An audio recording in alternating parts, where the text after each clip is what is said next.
Sa kaliwa, mula San Pedro at Repen Manila din.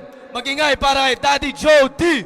San ka pa maghahanap, nakalat na ang peke, peke, peke, peke, peke, peke, peke. Jody, taga sa amin lang. Pag wala kayong ginagawa, punta kayo sa amin. Salamat. 90 seconds, Daddy Joe D. Low. Wala kang hindi na pasensya na. Tagalog ako. Game. Si Target! Ang rapper daw na pinakamahusay. Mandiring manggaling sa katimugan. Berdugo ng mga talata at tayutay. Sa underground, ang magpakadalubhasa, panata niya habang buhay. Pero bakit? Kapag bumabanat ng mga gangster rap, anak ng puta, walang kabuhay-buhay. Malamya!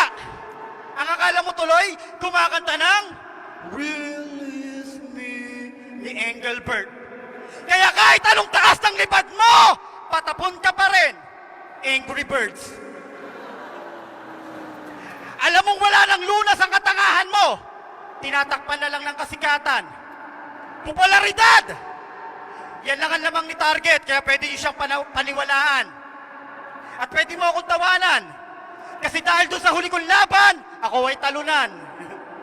Natalo sa bata mo, hindi dahil mabigat ang lyrics na binitawan, kundi ang nangyaring laban, Daddy Jody versus DC Clan na nagbayanihan.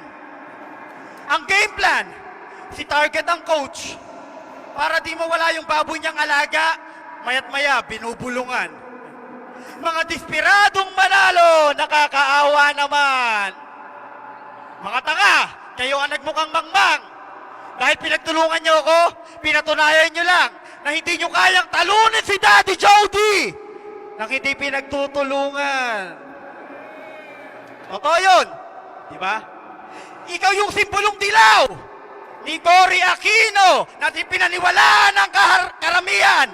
At ako yung Marcos na alam nating gumawa ng katotohanan!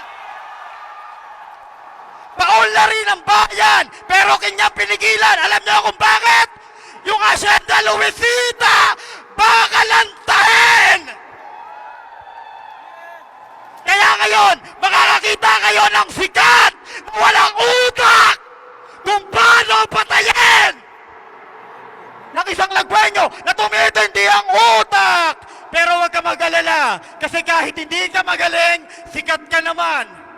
Kaya pag kinukwento ni Enigma ang inyong nakaraan, gusto kong pagtawanan. Kung maaalala mo, yung dating pagkapanalo mo kay Enigma ay isang malaking panloloko. Freestyle battle! Walang tirahan! Pero ano ginawa mo para lang manalo? Ginangsta-gangsta mo, gago! Totoo yun! Sikat ka lang! Pero kahit tanungin mo yung iba, sino nakikinig sa DC lang? Baka ikaw lang. Baka gusto pa nilang panoorin si Mickey Mouse na nasa Disneyland. Talento ko'y kakaiba! Kahit hindi lumitaw, dilaw, literal kang hilaw! Rest and peace! Time. Ang ina mo! Time. 90 seconds, Daddy Joe. No, nakikinig pa ba kayo? Game.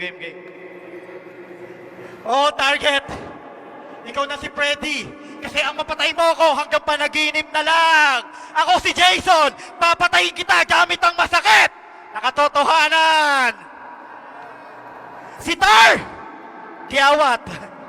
Sumigat lang sa flip-top, yumabang na. Ang taas-taas na ng tingin sa sarili niya! Akala mo kung sino na. Akala niya kasi siguro, ang pogi niya. Kaya ba nagtangka ka na manulot ng girlfriend ng taga 187, pero napahiya ka? Ang akala mo kasi, basta girlfriend ng taga 187, katulad na ng mga babae sa DC Clan, puro puta. Huwag kang puro akala kasi marami ang namamatay sa mga maling akala. Kaya, nang kinumpronta ka ng taga-Batang Malabon, abadtong! Bakit nangupo ka? Ang sabi, Sir, sorry po. Sir, sorry po. Sir, pasensya na. Hindi ko na po uulitin. Sorry po talaga. Talk shit ka! Matutunaw ka pag sinunog kang plastic ka! Ang sabi mo, ayaw mo kay Mike Costa, bakit nakikipagkulabo ka?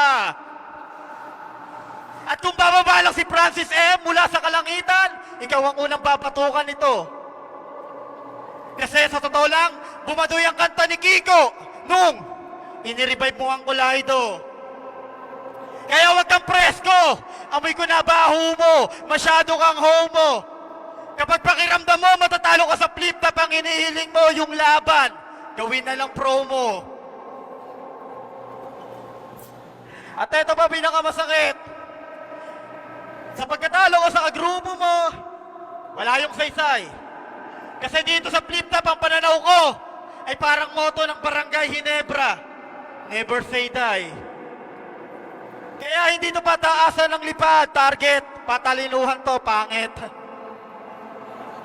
Pwedeng kilala ka nila bilang sikat ka, pero tatanungin mo kung paliliman ng talata, sibat ka?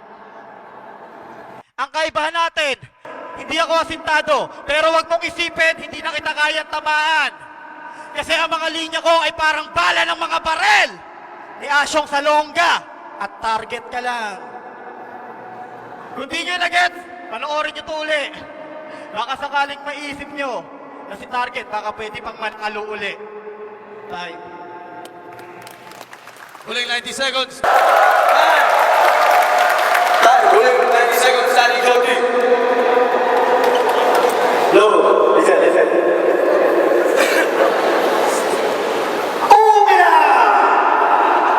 Natangsin niya! Hahat ka nga ng pintas!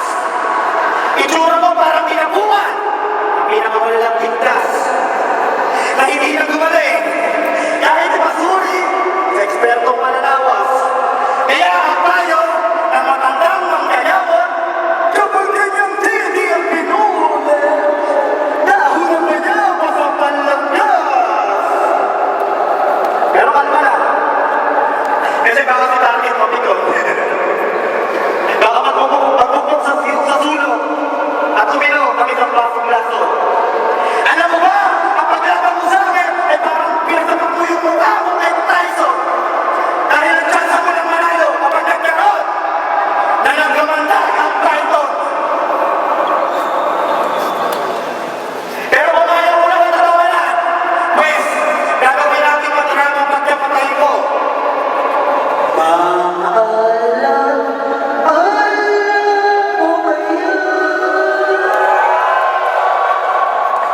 Dear Ate Charo, ako po si Renny Boy Palma, a.k.a. Target. Itago nila lang po ako sa nanlilimahin ng singit. Ako po'y sikat na sikat sa flip-top. Ako ang pinakamagaling. Mamlastic. Gusto ko lang po itanong kung kakilala niyo po ba si Brad Pitt? Kasi meron na po ko katanungan sa kanya kung may nasusulat po ba tungkol sa problema mo sa mukha. Yun na ba?